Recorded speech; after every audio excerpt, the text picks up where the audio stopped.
রাসূলুল্লাহ সাল্লাল্লাহু আলাইহি সাল্লাম এক রাস্তা দিয়ে তার সাহাবাদের নিয়ে হেঁটে যেতেছিলেন। দেখেন রাস্তার পাশে একটি মরা বকরি পড়ে আছে। রাসূলুল্লাহ সাল্লাল্লাহু আলাইহি সাল্লাম সাহাবাদেরকে উদ্দেশ্য করে বললেন, হে আমার সাহাবী, এই বকরি কি তার মালিকের কাছে কোনো মূল্য রাখে? তো সাহাবারা বললেন, ইয়া রাসূলুল্লাহ, এই বকরি তো মৃত, এজন্য তার মালিক তাকে ফেলে দিছে।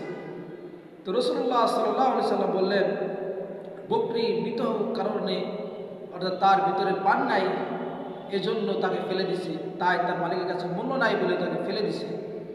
তো এই দুনিয়াটা আল্লাহ তাআলার কাছে কোনো মূল্য নাই। যদি দুনিয়াটা আল্লাহ তাআলার কাছে একটি মশার দ্বারা পরিমাণ মূল্য থাকতো, তো আল্লাহ পাক এই কাফেরদেরকে, বেনামাজিদেরকে, দ্বীনের বিরোধী যারা করে বলে এরকম অন্যায় কাজ যারা করে, তাদেরকে আল্লাহ পাক এক ঢোক পানিও দিতেন না। বলে দুনিয়ার কোনো দাম আল্লাহ তাআলার কাছে নাই।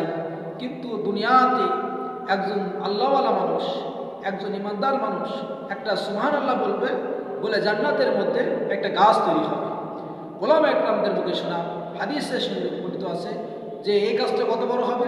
বলে আরবের তেজি ঘোড়া 500 বছর যদি দৌড়ায় তাও গাছের ছায়া শেষ করতে পারবে না। বলে সুবহানাল্লাহ। তো এরকমভাবে দুনিয়ার কোনো মূল্য নাই আল্লাহ তাআলার কাছে। দুনিয়াতে ইমানদারের অনেক দাম। বলে ইমান আনার কারণে সাহাবা আজমাইনরা দুনিয়া থেকে জান্নাতের সার্টিফিকেট পাইছে। বলে ইমানটা কেমন দামি ছিল, আর আল্লাহ রসুলের কথাগুলো কেমন মানতেন। বলে আল্লাহ রাসূলুল্লাহ সাল্লাল্লাহু আলাইহি সাল্লাম সাহাবা আজমাইনদেরকে ইমান শিখাইছেন, দ্বীন শিখাইছেন, দ্বীনের সঠিক বুঝ শিখাইছেন। শিখার কারণে তারা কেমন দামি হয়েছে। বলে এক সাহাবীর খেজুরের বাগানে পানির দরকার, পানি নাই, তো কি করবে? আল্লাহ রসুলের কাছে আসছেন। রাসূলুল্লাহ সাল্লাল্লাহু আলাইহি সাল্লাম বললেন, তুমি নামাজ পড়ো এবং আল্লাহর কাছে তুমি দোয়া করো, আল্লাহ তোমার খেজুরের বাগানে পানির ব্যবস্থা করে দেবে। বলে সাহাবী কি করছেন? আল্লাহ রসুলকে এই পরিমাণ বিশ্বাস করতেন যে আল্লাহ রসুল বললে হবে, এরকম তারা বিশ্বাস করতেন। আল্লাহ রাসূলুল্লাহ সাল্লাল্লাহু আলাইহি সাল্লামের কথাগুলো বিশ্বাস করে তিনি গেলেন, যায় নামাজ পড়ে দোয়া করে যখন আল্লাহ তাআলার কাছে পানি চাইলেন, তো আল্লাহ পাক তার ওই বাগানের যতটুকু এরিয়া ওর মধ্যে মেঘ দিয়ে বৃষ্টি দিয়ে দিলেন। তো দুনিয়াটা এমন একটা জায়গা, বলে যে ব্যক্তি লা ইলাহা ইল্লাল্লাহ বলবে সে তো ইমানদার হবে। বলে ইমানদার হওয়ার মানে কি হয়? বলে দুনিয়াতে কোনো ব্যক্তি যদি জমি কিনে, তো জমিটা প্রথম তাকে খালি জায়গা দেওয়া হয়, কারণ তাকে ঘর মাঠে জমি যদি কিনে তাকে ফসল শুধু দেয় না, কারণ দেয় না, বলে জমির দাম দেওয়া হয়, ফসলের দাম কিনে না। বলে আস্তে আস্তে এই জমির উপরে অন্য আবাদ করে কি করতে হয়? এই জমির থেকে লাভবান হতে হয়। বলে ইমান যে ব্যক্তি লা ইলাহা ইল্লাল্লাহ মুহাম্মাদুর রাসূলুল্লাহ সাল্লাল্লাহু আলাইহি ওয়াসাল্লাম সাক্ষ্য দিবে, আর তার জন্য জান্নাত তার জন্য কিনা হবে।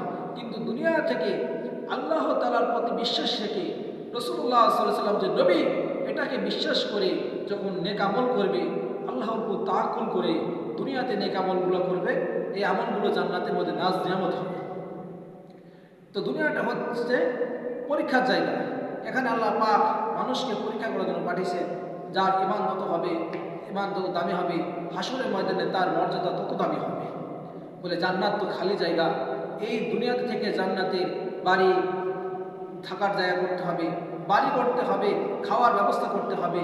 বলে এরকমভাবে সুবহানাল্লাহ বলবে, জান্নাতে গাছ তৈরি হবে, এরকমভাবে দুধের নহর হবে জান্নাতের মধ্যে, মদের নহর হবে। বলে সমস্ত খাদ্য জিনিস এই দুনিয়া থেকে অর্জন করতে হবে। রাসূলুল্লাহ সাল্লাল্লাহু আলাইহি ওয়াসাল্লাম যখন জান্নাতের বয়ান করতেন, সাহাবা আজমাইনরা এই কথাগুলো তিনি তার আমলে পরিণত করতেন। কিন্তু আমাদের ভিতরে আজকে আমল নাই, তাই আমাদের ভিতরে আজকে মূর্খতা ঢুকে গেছে, শয়তানের ওয়াসওয়াসা ঢুকে দিন থেকে দূরে চলে গেছি। আজ দিন থাকার কারণে আমরা দামি হইতে পারতেছি না, এই দিন আমাদের ভিতরে সঠিক ইলম না থাকার কারণে।